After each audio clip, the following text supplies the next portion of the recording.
let's take a moment to review resourceful routing. We'll continue with this example.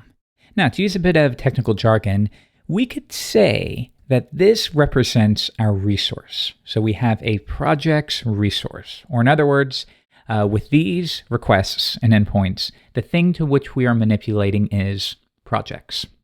Now, I noted that we're following a very common convention that I would recommend to you as well. We can see here, let's do this together. We can see that when you make a GET request to /projects, that should represent our desire to fetch all of the resource, or in this case, give me all projects. Now, in terms of the controller method name or the action name, again, you don't have to, but a really common convention is to call that index. Okay, but now what about when we want to create a new resource, to persist a new project to the database? Well, again, following our convention, we would make not a GET request, but a POST request to the exact same endpoint. And again, traditionally, that will have an action name on your controller of store. So what we see here is that in both of these instances, the URI is identical. And this is really neat when you think about it. We instead use the HTTP verb to specify how we want to interact with that resource, whether to fetch it, or to create a new one, or to update an existing one, or to delete one. We're using the verb along with the URI to specify how we want to interact. Now, as it turns out, there's more than two verbs. There's also put, patch, delete, and even more than that, but we're going to stick with these. Now, put and patch refer to how we might update a resource. And often, even though there are some differences between the two, often just the way it works out in real life is people use them interchangeably. Again, they do have slightly different uses, depending upon whether, for example, you're completely replacing the resource versus updating maybe a portion of the resource. Again, that gets a little technical. Let's keep it simple. We're going to stick with patch exclusively here. Now, if patch refers to update, well, we might use this to represent how we want to update an existing project. So let's give this a shot. If we said send a patch request to /projects, well, we could do that, but if you think about it, that would say, hey, I want to update all projects. Now, there might be a situation where that would make sense, but most of the time, I think you will want to update an existing project. So for example, if we follow a format like this, we would say, I want to update the project with an ID of 1. And that will often have an action name of update. And the same will be true for delete. So if I submit a delete request to /project/1, that means I want to destroy that given project, or in real life, delete it from the database. All right, so is anything missing? We have a behavior for fetching all projects. We have one for creating a new one or persisting a new one.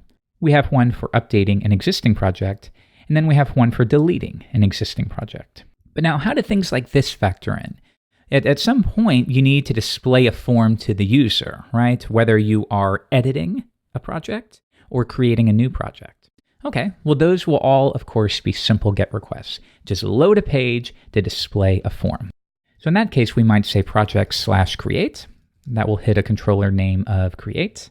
Next, we'll have a endpoint of projects / a specific project / edit, and that will hit an action name of edit. So now we're just missing one final one, and then we'll go over this one last time. If I were to visit /projects/1 as a GET request, that will show an existing project. Now, it may show that through HTML, or it may show it to you through a JSON response. And this is where we creep into areas of REST, representational state transfer. But to be honest, I don't even want to touch on some of that jargon. It can quickly overwhelm you. You can review that on your own if you like, but for now, let's just keep it super pragmatic. We have 7 different behaviors, so to speak, for how we might interact with a project. Show all projects. Show me a form to create a new project. Show me a single project. Persist or store a new project. Show me a form to edit a project. Update that project. And delete that project. So if you're working along on your own, hit pause and see if you can represent all of these as routes. Okay, I'll assume you hit pause. If not, let's continue on together. The first one, to get all projects, we've already done that here. What about the one to create a project? Well, we did that down here, so I'll put that up there. Next, we need to show a project. All right, well, if we make a GET request to projects slash, and I can't just say 1 here because what if they want project with an ID of 2 or 10? So instead, why don't we just store a wildcard here? This is something Laravel routing offers us. This represents a wildcard, whatever it happens to be. When we get that, we're going to load projects controller, and we call that show. Fetch me all projects. Fetch me a form to create a new project. Now, when that form is submitted by the user, that form would submit a post request here to store the new project. Now, once we have a project, we can hit this endpoint to display it. Again, through HTML, through JSON, through XML, whatever you want. It doesn't matter what the response type is. But now we have a project. What about editing the project? Okay, well, we might say get projects slash the project identifier slash edit. And that will load projects controller at edit. Okay, now we display a new form, update an existing project. When you submit that form, well, we should probably hit this, right? At that point, the form should make a patch request to the current endpoint or identifier for that project. So if we accept a patch request to project/project, then I want to hit a projects controller at update. Finally, just one more. What if you want to delete it instead? All right. Well, if I make a delete request to projects/an identifier, then I will hit a destroy action on our controller. So these are now translated to actual route endpoints. And you can review these from the terminal if you want. If I do PHPArtisan route list, this will list all registered routes. And again, if you can't remember what that is, of course, you can just research it here and then run the command. And here we go. These are all registered routes for this application. But now, I want to show you something. Because this is actually fairly common, if you want, Laravel does offer a shortcut. It's called route resource. And there's that keyword again. Remember we talked about that earlier? In this example, our resource would be the thing to which we are manipulating, projects. All right, route resource for projects, and we're going to use a projects controller to represent that.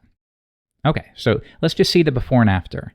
In this case, the only route we have registered is the home route. So if I run route list again, yep, that's what we get. This other one, by the way, is for your API route. You can ignore it. Anyways, if I were to bring this back, look what it gives us. It gives us all of those same routes. And notice, because we followed a convention, they line up exactly.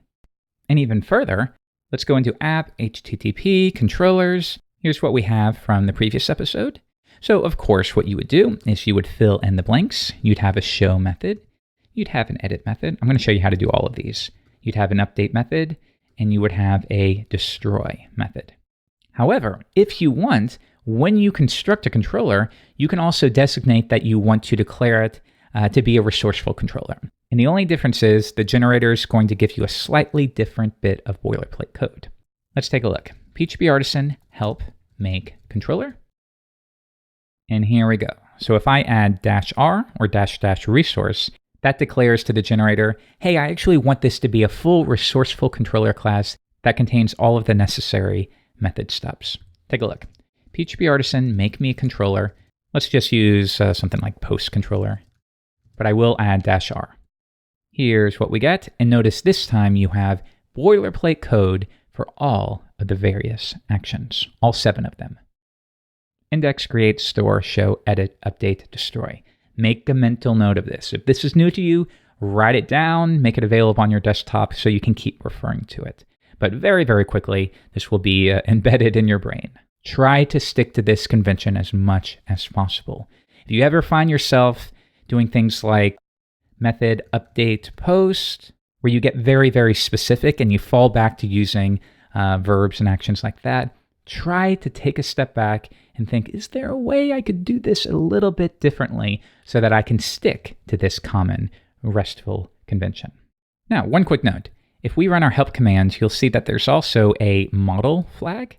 Let's see what the difference there would be. All right, I'm going to run it again, but I will also specify that my model is post.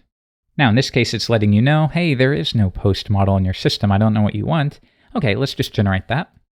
Great. So now you have a new post eloquent model.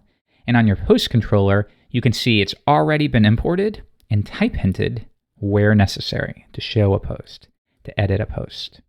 So hopefully you're hanging on, you're understanding it. You might even be getting a little excited because now a lot of the work has been done for you.